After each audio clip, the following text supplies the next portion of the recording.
Hi, everyone. I'm Eugene Sepulveda, the co-founder and CEO of the Entrepreneurs Foundation. We are going to give just a couple of minutes for others to sign on. We know there's new technology, and so in the interim, I'm just going to play music for, let's say, 2 minutes, and then we'll get started. I could dance, but I don't think I should. But you know, we're talking about mindfulness and relaxation. So taking a few minutes, off is probably okay. Listening to Buddha Bar might be good too. We'll get started in 2 minutes. Right back with you.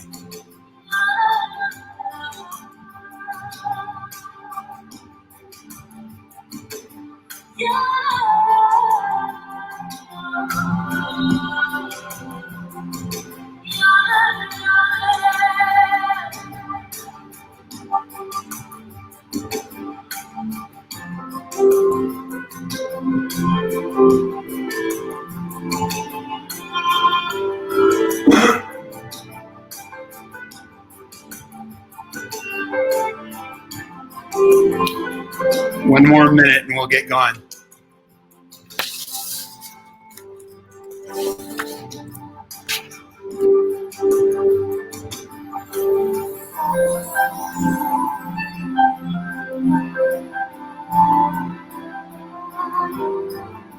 We're just giving another minute to wait on people that are signing on.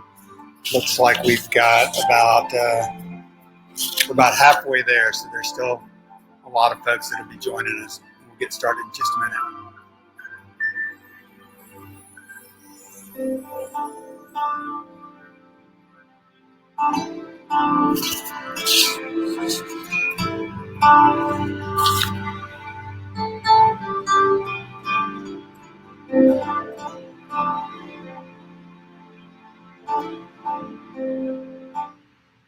All right, why don't we get started? And I know people will be joining us during the Eugene Sepulveda. I'm the co-founder and the CEO of the Entrepreneurs Foundation and Culturati. Though most of you on here are members of the Culturati family, there's some who aren't, so I just want to take a moment to tell you who we are. Now, Culturati is a community of leaders who get the power of culture. We get the power that it contributes to our successes, not only productivity and profitability, but our impact on all stakeholders, team members, suppliers, shareholders, and our communities. We host an annual summit in Austin, and we're in the planning stages now. As you can imagine, this will be a different type of summit in the middle of the pandemic. But we're in the planning stages now for our 2021 summit, which we expect to hold at the end of the first quarter of 2021. I want to say thank you to our sponsors, especially Adoro and Silicon Labs, and to our dear friends that feel like a member of the family of Capital Factory, who we participate with in a lot of what we do, and who has loaned us their platform today that you're seeing us through. So welcome to Culturati Live. This is the third in our segment. We have 6 planned for this year. This session is energy management for executives. We'll be talking about running on empty, how fatigue, burnout, and suppressing our emotions can erode our capacity to lead with empathy. We'll talk about care for ourselves and our teams. And I doubt there's anyone in here today who hasn't experienced this when there's no lines between where we're working, where we're playing, even where we're sleeping at times. Our panelists include Professor Jeremy Hunter, an executive Mind Leadership Institute. Jeremy is a founding director of that institute. Professor Hunter is also an affiliate faculty member for the Weatherhead Executive Education Program, and he serves as an associate professor of practice at the Peter Drucker Graduate School of Management. Jeremy's become a dear friend and really a valued member of the Culturati leadership. We also have Dr. Chela White-Ramsey, who's with Indeed. Chela is a senior manager of Employee Insights Training and Development. She spends her days leading a team of facilitators and designers to problem solve through user-centered training design. She manages a global training program developing leaders and high potential performers. And in our green room conversation yesterday, I was really impressed that she's been leading a group of peers, other female leaders, I think mostly other Black female leaders, through this very, very challenging time. And then there's Brian Kreischer, who's with Frank Rimmerman and Company in San Francisco. Frank is a managing partner, or Brian is a managing partner. Brian has been serving clients on the staff for over 28 years. I'm struck by his enlightened perspective on organizational leadership, how the deliverables, messages, and values are the same for clients, shareholders, and team members. Too often we tend to put these in buckets instead of realizing they're all one. And I especially love that Brian's 5-year-old will climb up into his lap in the middle of Zoom calls. Listen, during yesterday's green room conversation, it became apparent to me that you want to hear more from these three, uninterrupted by me. So thank you, Professor Hunter, for agreeing to facilitate a three-way conversation. And we'll turn it over to you. My pleasure. Thanks, Eugene. And thanks to the whole team for putting this together. And thanks to Chela and Brian for coming on board. So the reason why we thought to have a conversation about this topic is that I think we've all been kind of gathering a similar sort of data point, that the March, April, May was a lot of sprints to keep the wheels on the machine. And the adrenaline is starting to run out. And if you attended the first webinar I did earlier this spring, we've talked about this exact topic. And so now we're on the other side of the adrenaline curve, and what's happening is that our energy is starting to run out. And we thought it would be interesting to have a conversation about kind of taking the temperature around the country about what everyone else is seeing. Brian's comment about all the lanes have kind of been mushed together into one big morass. I did a program this morning for a client, and somebody said, it's not so much work from home, but rather live at work, and which I thought was an incredibly insightful comment, right? And so how do we start to manage all that? So before I ask the other two about their perspectives, what we'd like to do is put a survey, actually a word cloud, into the chat. So Maria, if you could do the honors and click on that link. And the question I want to ask you is, cast your mind back to January 2020 and think about what was your state of mind in that moment. And let me see, I'll put my up here as well so we can share it. What was your state of mind at that moment? And let's take a look. Okay, energetic, great. You're allowed to put in more than one word too. So, what do you got? Hopeful? Excited?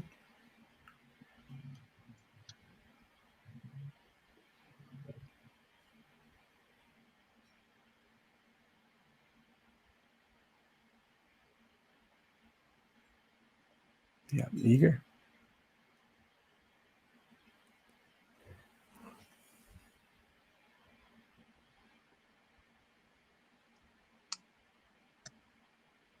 That's great.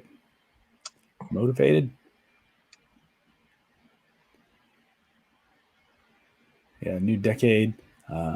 Excited, optimistic, motivated, hopeful.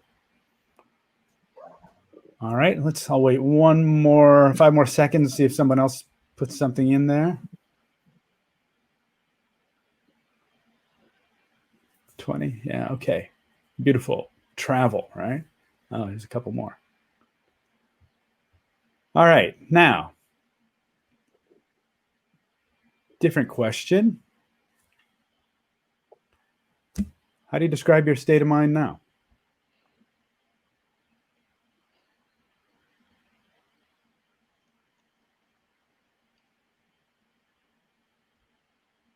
Still hopeful. That's good. It's nice to see that as the first word.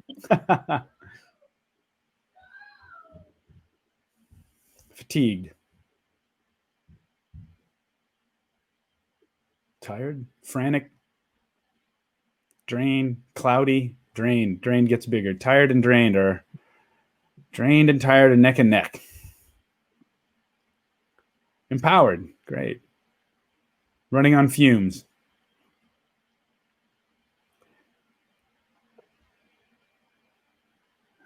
Anxious, point break, frazzled, weary.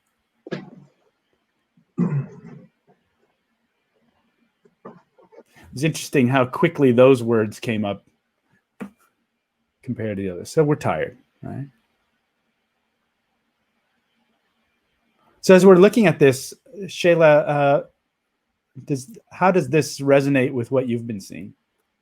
This is pretty on point, Jeremy. Yes, I want to share with you all one of the things that I have been doing, and Eugene alluded to it earlier. I have been trying to understand how Black women are experiencing this moment and how they are recovering and moving through it. And this is very consistent with what I have been seeing. I did a large data collection effort where I collected data from over 200 Black women to understand their experience with both burnout and imposter syndrome. And I just really wanted to know how it was manifesting for people and how they were moving past it. And what I found is that the women that I looked at, they're high achieving professionals. They're many of them, well educated. Some of them are parents, and they are in the throes of a burnout crisis. It's outrageous, really. They are really facing, there's some economic hardships that people are facing. Apart from the COVID pandemic that's also happening, there's racial strife and tension in our country. And it's kind of like we're just experiencing all of this unprecedented stuff all at one time. Yeah. And this is, across the board, we're all experiencing this, right? But I was specifically interested in the experiences of Black women for my own personal interest. And it's just, this is it. This word cloud is pretty consistent. Great, thank you. And we'll talk more about your study in a minute because it was super interesting. And Brian, how about you? Yeah, we did a similar exercise, Jeremy, and Jeremy's familiar with our firm is about 500 people, just to give you a little sense of scale. And once a year, we bring everyone together. Of course, this year that was in Zoom, but that was the end of June.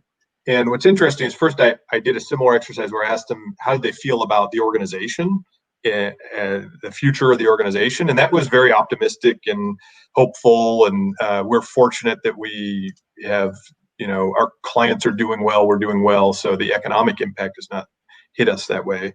But then I asked them about their state of mind. And I'm glancing at it over on my other screen here, and it's similar, but it's, depressed, anxious, tired, weary. There's some grateful and hopeful in there. But what struck me after that meeting is to reflect on the fact that it's very clear the predominant state of mind was negative. Okay, and how different that is from the norm, and how we're all used to experiencing that at times, or feeling burned out, feeling weary, feeling a little pessimistic. And we're used to knowing even where to go in our circles, in our organizations to kind of pump us back up or feel better about things. And to recognize that, now the predominant feeling is that negative. It's not so clear where to go, I think. So that's part of what struck me in hearing from the whole firm. Yeah, a conversation I had this morning with a group of leaders who are all problem solvers. Somebody had the realization that, we're so used to solving problems, but what about the problems we have no ability to solve, right? And so this person said, I feel gripped by these things and I can't do anything. And I think when we talk about exhaustion, we have to talk about like, what are our immediate reactions to the experiences we're having?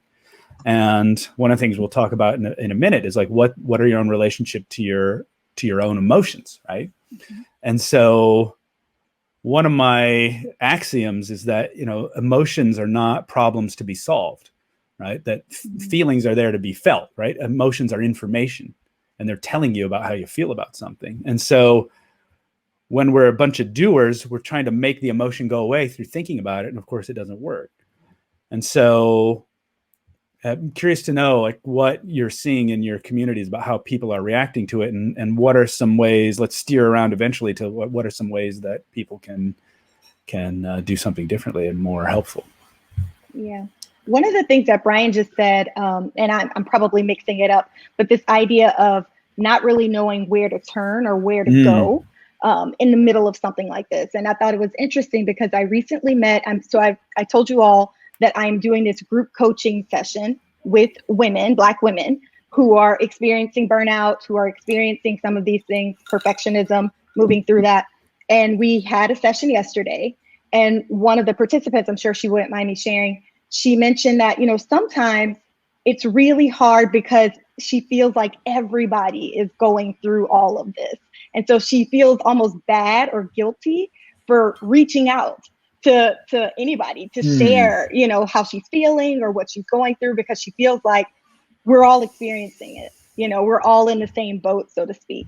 But I think it's important to consider that while we might kind of all be in the same boat, we're not all experiencing everything the same way. And also considering the fact that, when we think about the people who we love and those people around us, it's not likely that we would turn them away if they needed to rely on us for emotional support.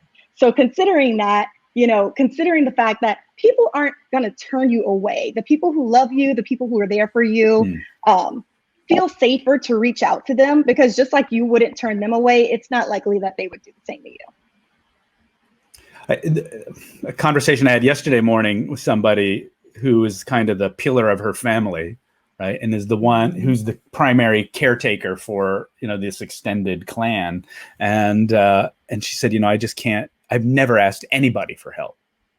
Yeah. And now we have to I think it echoes exactly what you said. It's like, well, I think maybe if big sister decided maybe she needed some help, they're not going to shut the door, right? They're not going to shut the door, right? And then there's like the cultural expectation too, because if you are, supporting the family, and maybe you're the only one who's doing this, which, if I'm the only one who is a leader at a corporation, if I'm the only one in my family who graduated from college, or I'm the only one who is, in a certain socioeconomic status or branch, I feel this other pressure, this cultural expectation too. And it also impacts my likelihood of asking for help or reaching out for support. And I think that, all of those things mixed together, it's just stirring. We're just swimming in a sea not so helpful, right? Of negative sentiment.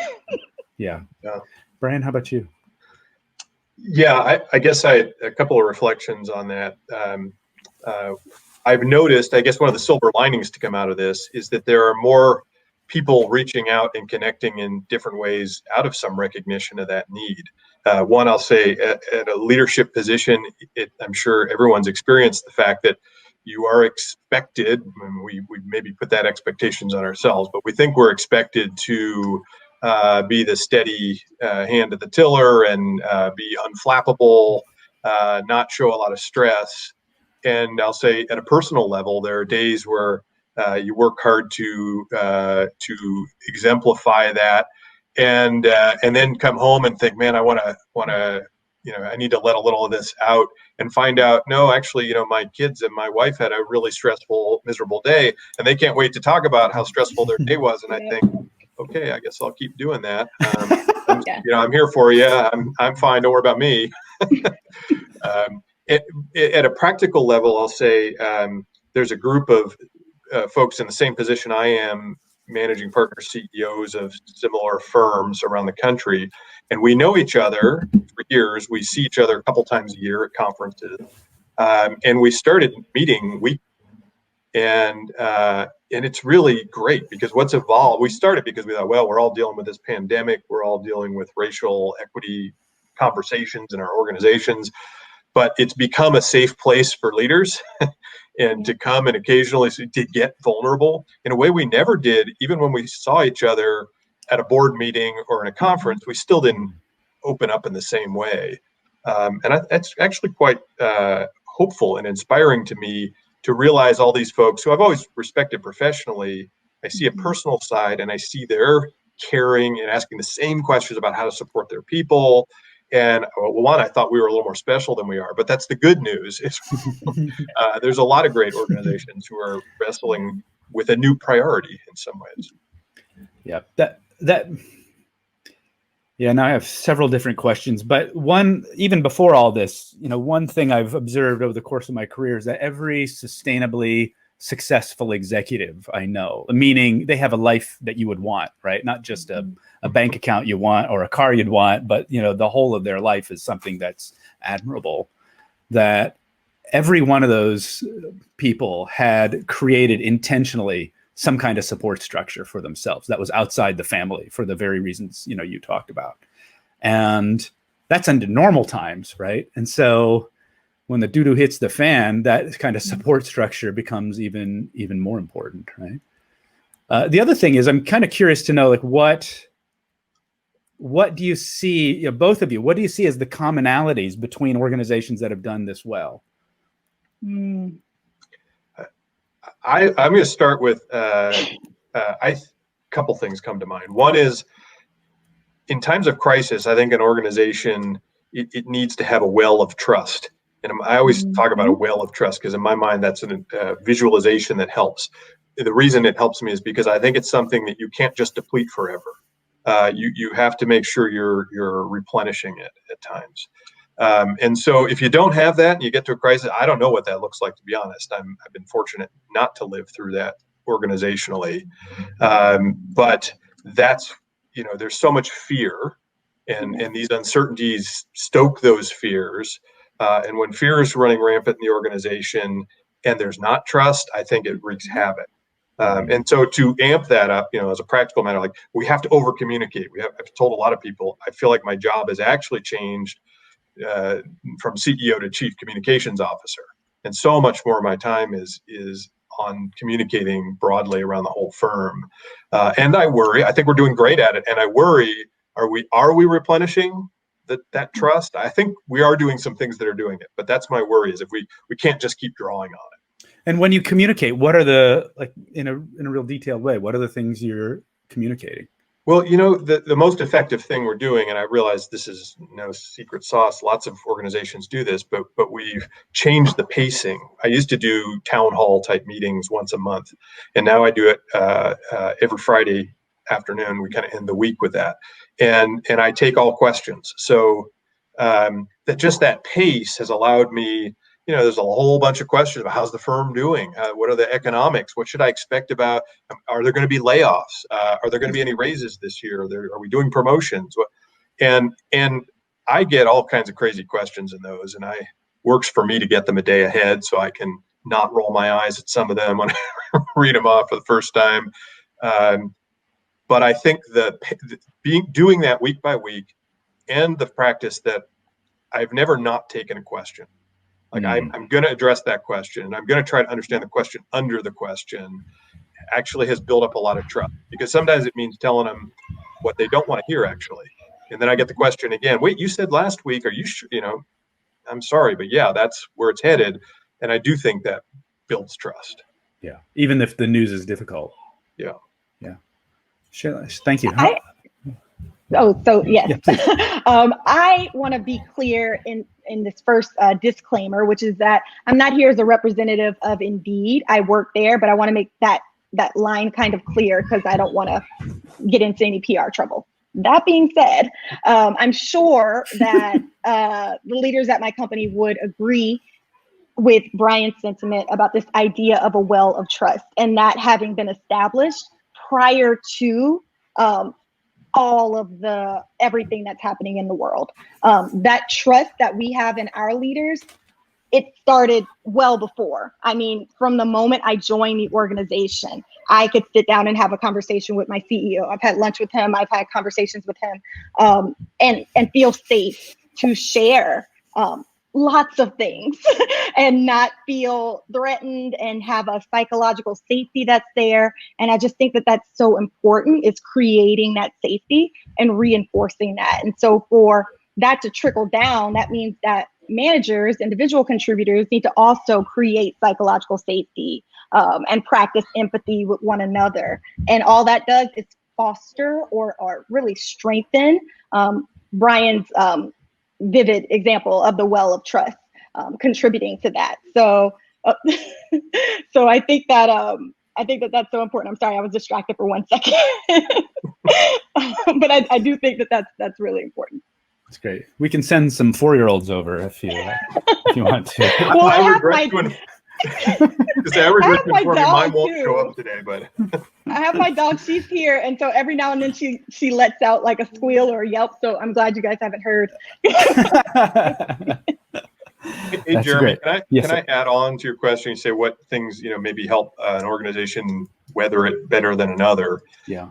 And you and I have talked a little bit about a lot of work that our firm did around its values. And I'll be honest, when I knew that was an important process that we underwent a few years back to, kind of re-explore them and re-articulate our values. It felt important to me then, but honestly, I had no idea. And if I could go back and visit, actually, I wouldn't do anything different. I learned so much from the process, but I would have just told my 5 years ago self, like, believe me, this is absolutely going to be worth every minute you're putting into it.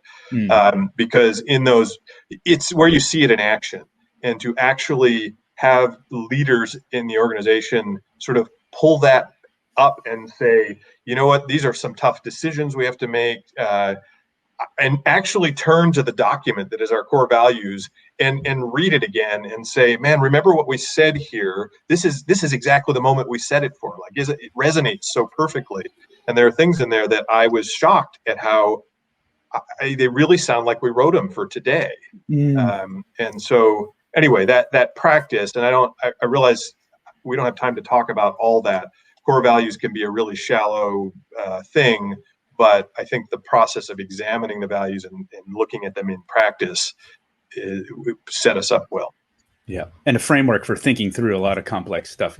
And I think there are 4, right? You started out with a lot, and then they boiled down to 4, and one of them is creating nurturing relationships, right? That's right. That's right.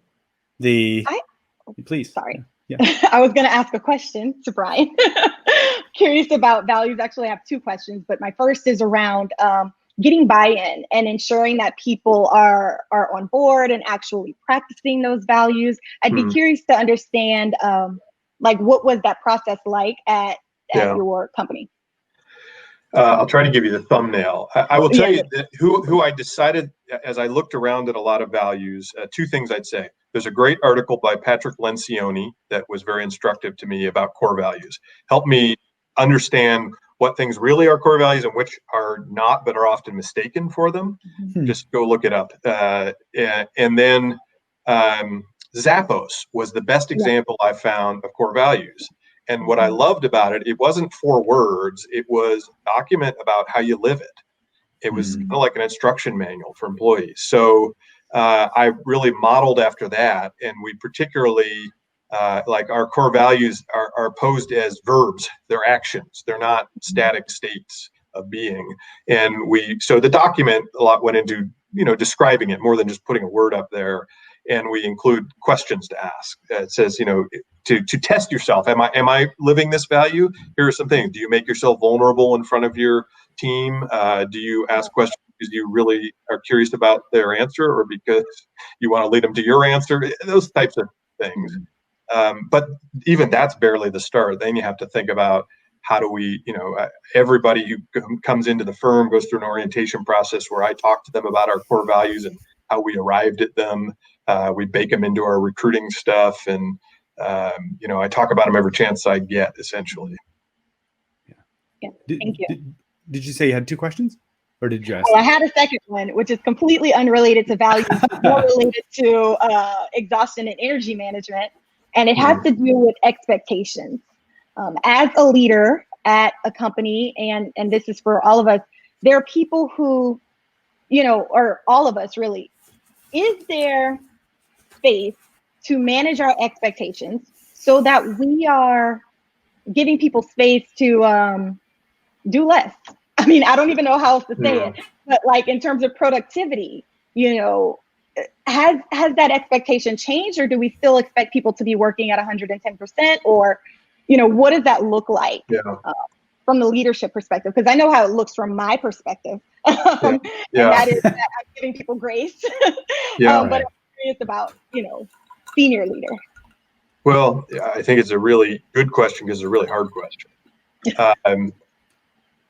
From my perspective, leading a professional service firm, there are expectations from our clients. Yes. And I feel a really powerfully strong responsibility to fulfill those. And so at the same time, I feel a really strong responsibility to our people. And I know many people are going through, you know, can't handle the same load right now.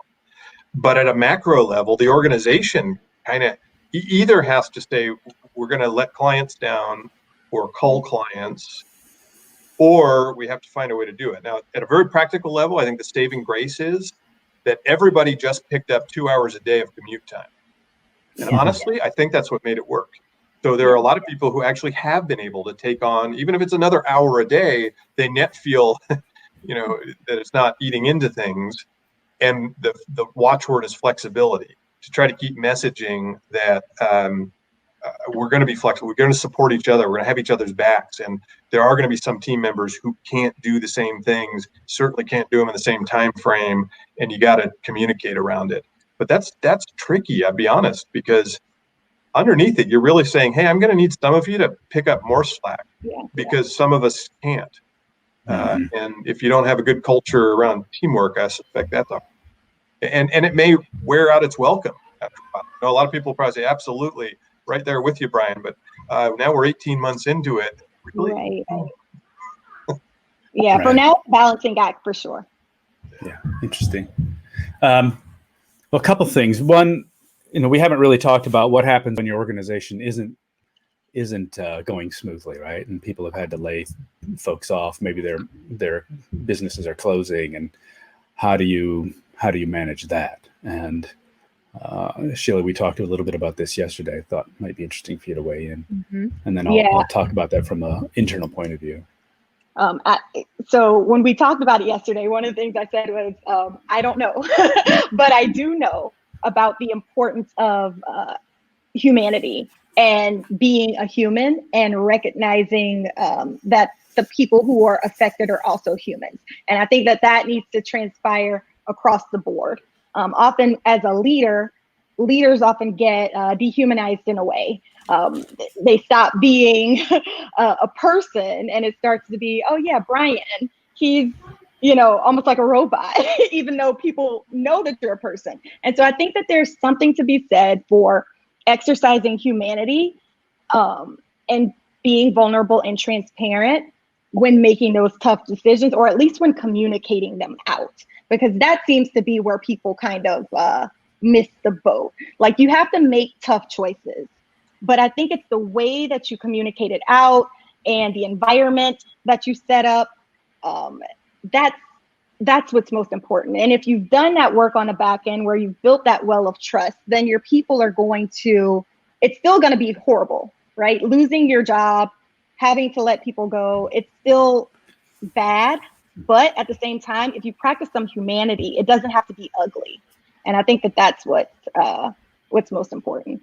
And when I say humanity, to be clear, I'm talking about being empathetic and, you know, attempting to understand what people are going through and making space for people's perspective. Yeah, you referenced a company that fired 200 people via an anonymous. 400. They 400, 400 people via a Zoom webinar, and a 2-minute Zoom webinar where it was a voice kind of speaking from the ether, just informing people that they've been affected by this layoff. And that's kind of what not to do, right? We want to make sure that's that's clear. That's what we want, to be human, and there's a human way to go about that. Yeah. And thinking about that, I mean, which is kind of horrifying if be on the receiving end of that. and then what was the state of mind that influenced the decision to be made? Okay, we're going to let go of 400 people in this way. And that's where I think it's pretty clear that a leader's comfort with his or her own emotion is really at the base of that, right? And so we have this difficult thing to do.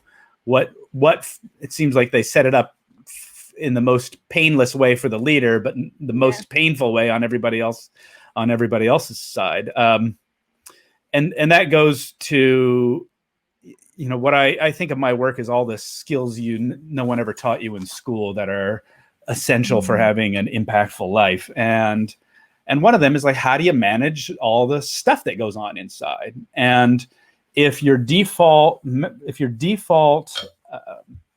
setting is to like stuff and pretend the emotions aren't there, that is going to set you up for a lot of pain, because then your decisions are all going to be about how do I avoid emotional reactions as opposed to how do I learn how to deal with the emotions, right? And as I said earlier, emotions aren't problems to be solved. Feelings are information that need to be felt.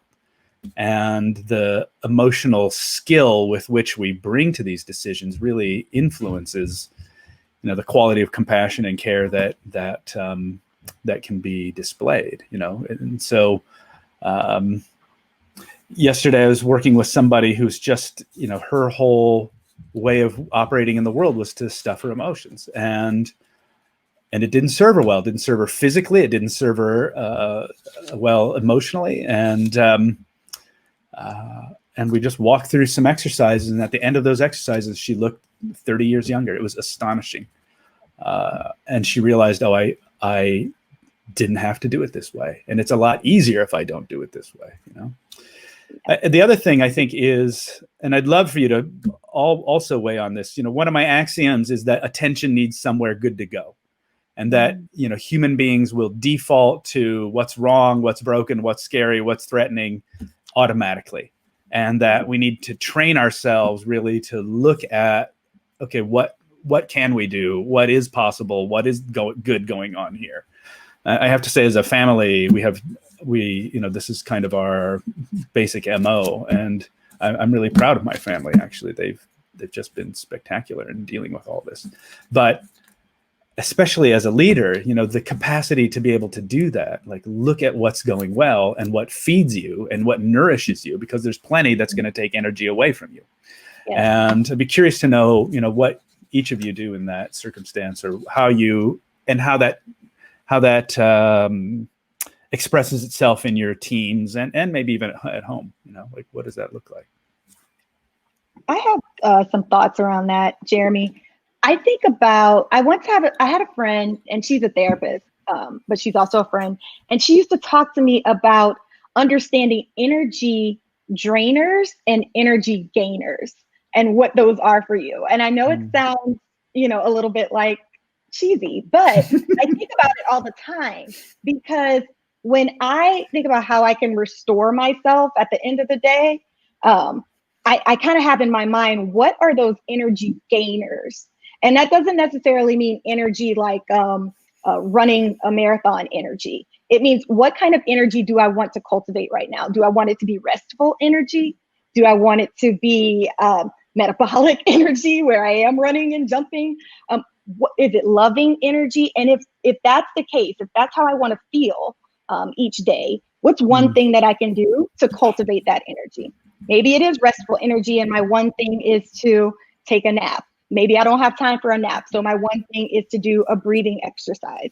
But in thinking about my energy gainers, I have to also consider, okay, well, what drains that energy? If I come home and I've had a horrible day and I finish half a bottle of wine, is that an energy drainer or is that a gainer? And depending on what I want to cultivate, if I want to cultivate rest, then that's going to be a drainer, right? Because it's not going to do it for me. If I'm binge watching Netflix episode after episode after episode well into the night, again, that's a drainer. I'm not saying that there's not a time and a place for those things. I'm just saying, like, consider it in the sense of how you want to restore yourself at the end of the day.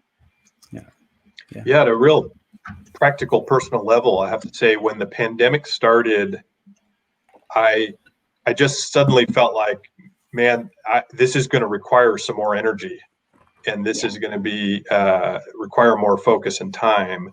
And it's kind of interesting in hindsight that I made a couple of decisions that weren't meant to be some momentous thing, but I stopped drinking any alcohol, not on weekends. I'm still well at it at weekends, don't worry. And I don't, that's not from, I hesitate to say that to other folks in my firm because I don't want to sound like that's my prescription, but I'll say for me, I realized, just as you described, Chela, that can be an energy drainer. And I was going to need that energy. And frankly, at a practical level, like at first we had emergency task force meetings at 6:30 every morning because that was the only time everybody had available. So it was just very practical. And I frankly kind of stopped watching television too. Not that I watch a ton. I think it's because mostly I watch sports. And yet I needed some release points too, and started, trying to make a point of most of my reading tends to be more, nonfiction. I said, I'm going to carve out, at least 15 minutes every night before I go to bed where I'm just indulging in some fun fiction thing that's a bit of an escape. So I have realized that my self-care comes in like 15-minute increment. And that's okay, that can work for me. But I also want to give one other pitch, and it may sound silly in a way, so simple, but I'd like to give a pitch for vacations. At the beginning of this pandemic, in one of our community meetings, the town hall meeting, I told everybody I was worried. I could see what was coming. There's a seasonality. We do a lot of tax work. And there are times when you can take vacation. There's times really you can't because of the client demands. And so we're entering a time that's when people take vacations, but yet they couldn't travel. And I knew a whole bunch of people, oh, well, we're going to put it off. And I was really pressing them to say, take a vacation. I know it's not the vacation you wanted, but take a vacation. And it was met with a lot of cynicism, like, oh, they're just trying to get the liability down on the books, or they're trying. I'm like, oh, I don't. All right. But I took a week vacation just a couple of weeks ago, and I realized my first day back was a board meeting. And normally a 7-hour board meeting is a pretty draining thing. By the end of that day, I'm shot. And I was shocked that my energy was really good at the end of that day. And so I think every other week I'll take a vacation. I think it really cleared out some accumulated stress that you're not so aware of day to day until you clean it up. In your day-to-day environment, right? So, yeah. It's great. Eugene, hello.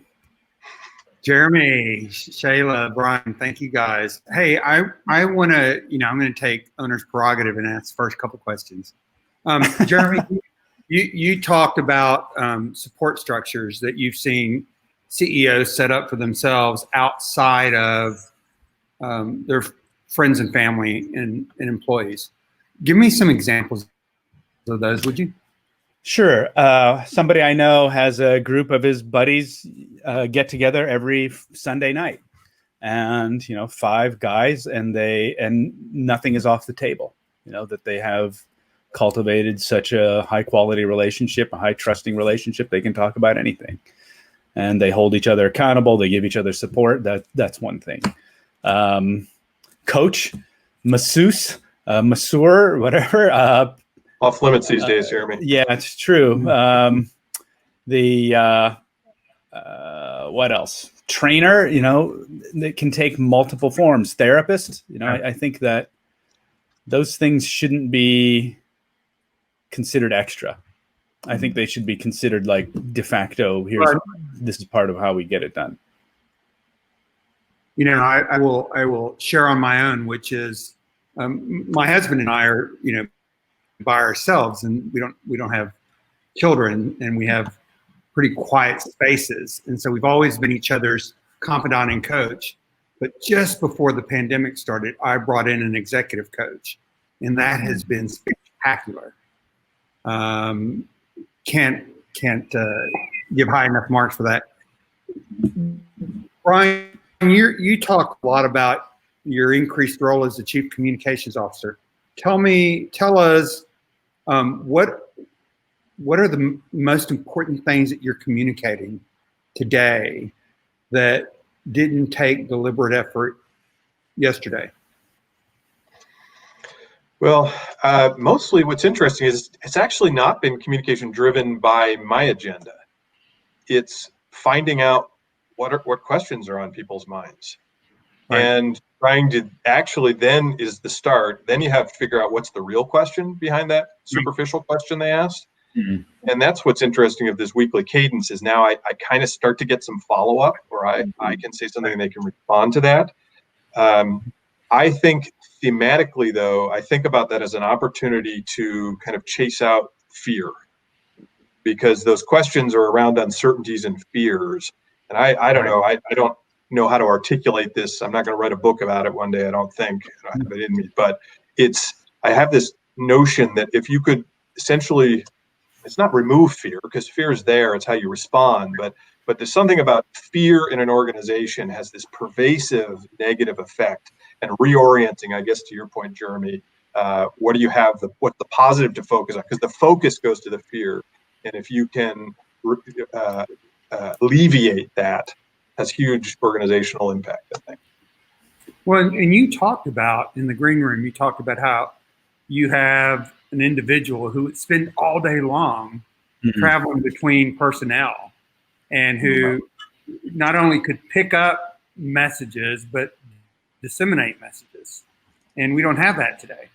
Or are you replacing that? Oh, yeah. So I'll tell you the story. This is a guy, and I think it's unique. We made this position because it suited him. And we call him our head of employee relations. And he has numerous jobs, but one of them is really just to be a support to many leaders in the firm around personnel matters. And partly he just independently reaches out to people all around the firm. So he doesn't have to be directed. Please check in with Jeremy, although he will take that direction. But and he, amongst everyone in the firm, felt wed to the office. How does he do his job? He walks around the office. He goes to different offices each day, and he pops in and says hi and kind of reads and how's it going and see where the conversation goes. And he admitted that he thought, what in the world am I going to do now that we can't go to the office?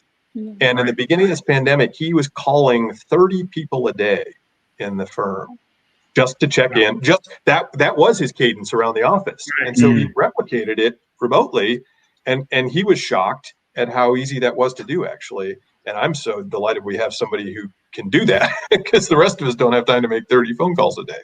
Yeah, and this is a fellow who's totally trusted. He somehow has had the superpower of working in a firm of 500 people and not cultivating a single enemy.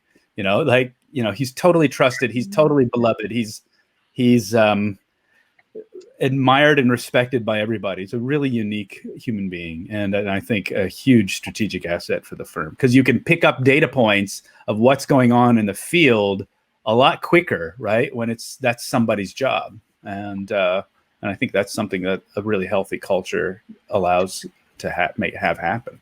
I think that trust comes partly because he's not an agent of our agenda, leadership's agenda. Mm-hmm. We are listening to him. That's his role. Yeah. That's fantastic. We do have a comment and a question from my good friend Susie Sosa. And Susie had noted that the problem is that emotions are impacting team members' ability to do their job. And she's noticing sadness and people being tired, and the lack of focus resultingly.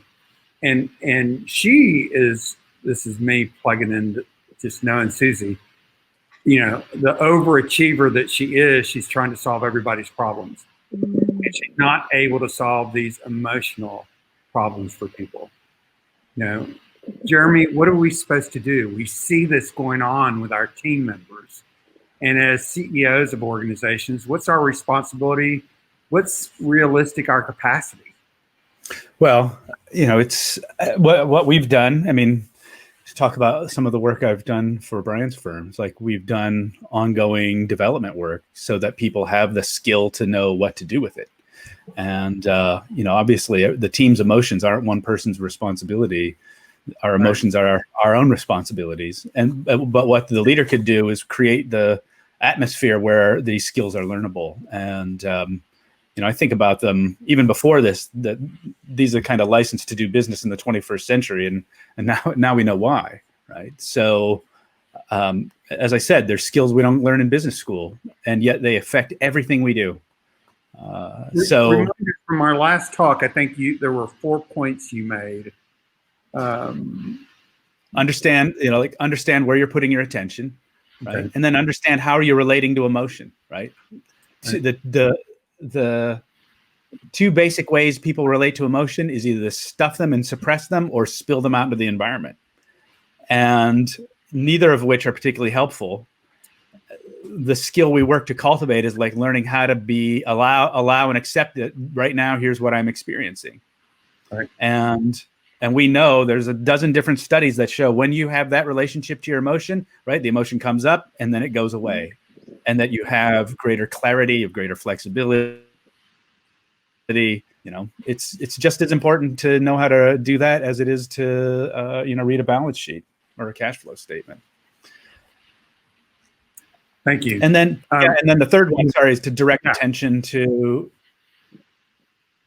what can we do? It's the Apollo 13 moment. It's like, okay, what is working?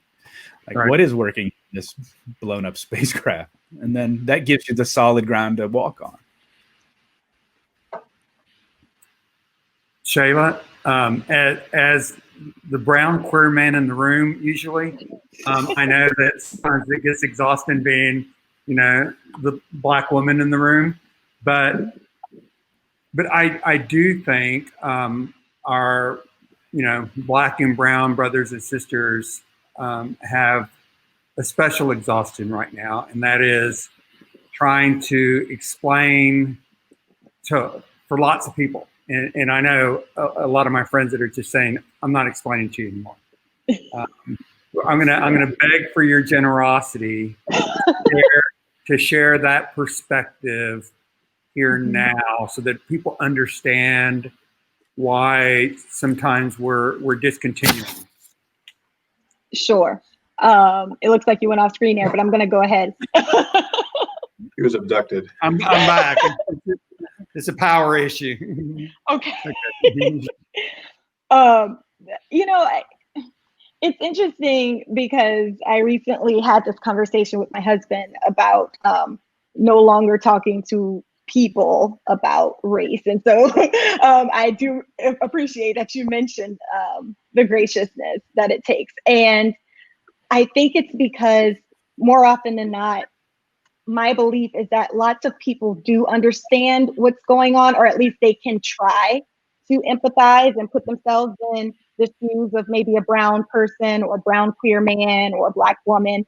I think that many people can attempt to practice some empathy and try to understand how difficult it is to carry on throughout your day when you are inundated with images of, Black people being killed by police officers or being shot, and the secondary trauma that is associated with that. But really, that's what's going on. It's traumatic. I made the choice a long time ago to not engage with those images and videos on social media. I made the choice not to watch them. I don't purposely seek out that sort of thing. Right. I do know that we have a responsibility to understand what's going on in the world. But at the same time, I think that for Black people, Black women, Black, brown people, I think that it's important for us to really try to put some sort of boundary there. Oh my goodness, Brian has children. I told you he pops up. I love this. I think it's important though for us to put some kind of boundary. I would make it through, but put some kind of boundary there and really recognize what we're taking in. And that is the best thing that I can suggest. Recognize what we're taking in, try to filter it as much as possible. And if you are not a Black or brown person, then flip the script. Actually engage, look at it, make yourself uncomfortable, because that's going to help you to have some empathy and really understand what we're experiencing on top of COVID-19, economic downturn, and regular work every day. I've got one more question, but I'm going to remind people that there is a link to the evaluation in the Hopin chat. So please do be sure to fill out the evaluation. I'm also going to ask Jeremy if there's a closing point or a summation point that you have in mind right now that you'd like to facilitate in conversation. I think the theme that we heard through all this is all about quality of relationship, right? And quality of relationship with one another and quality of relationship with yourself. And that's a non-negotiable, right? So, Chela, do you have? Yes, I do. So my thing is in line with what Jeremy said. I really want to encourage people to connect with other people, particularly with people who have similar experiences to you. So like Brian, connecting with other industry leaders or other CEOs getting together, like Culturati offers. Find ways to connect with people who are experiencing things like you so that you don't have to explain yourself in the room, which is why I host the Sister Circle group coaching for Black women. We don't have to explain any of that, right? It's already understood and we can just jump into the real deal stuff. Thank you. Brian? Ben graciously got a written time. I just want to add, because I think a lot of leaders probably relate to this. I feel, I take pride in being pretty resilient and bouncing back and handling a lot of stress. And there have been a few moments in these past few months where I was surprised to realize how much stress I was accumulating, and moments that I thought, oh, I don't tend to have to think about that a lot for myself, and I feel blessed about that, but I better pay some attention. So I'd recommend everybody sort of make sure you're checking in with yourself, and you may need some things that aren't part of your normal routine. Yeah. Thank you. I will note how much we've heard about, relationships where you can be vulnerable, connections, reading fiction, getting out of your routine. We are working, playing, sleeping, many of us in the same places day and night. And we've got to do something. Our minds have to switch to a different mode at some point in the day or at some point at night. And we've got to figure out how to make that happen. And I'll end with noting, I think the second most popular word, even on the second word cloud, was hopeful. Yeah. And, the resiliency that people continue to hold on to, whether we're able to muster it immediately right now. We know that we're resilient, and we know that we're hopeful, and we know that we'll get through this pandemic. There'll be a new normal, but there's some silver lining in the clouds too. I bet all of us have spent some pretty unique time with our families or friends in unique ways. Yeah. So I want to thank you guys for joining us today. I want to thank our audience. Please fill out the survey. And Sophia and Maria, who run all the back end, will be reaching out and letting you guys know about our Culturati Live in September, which will be all about the Greenway Waterloo project. Jeremy, Chela, and Brian, thank you very much. Thank you. Thanks, Eugene. Thank you. Thank you.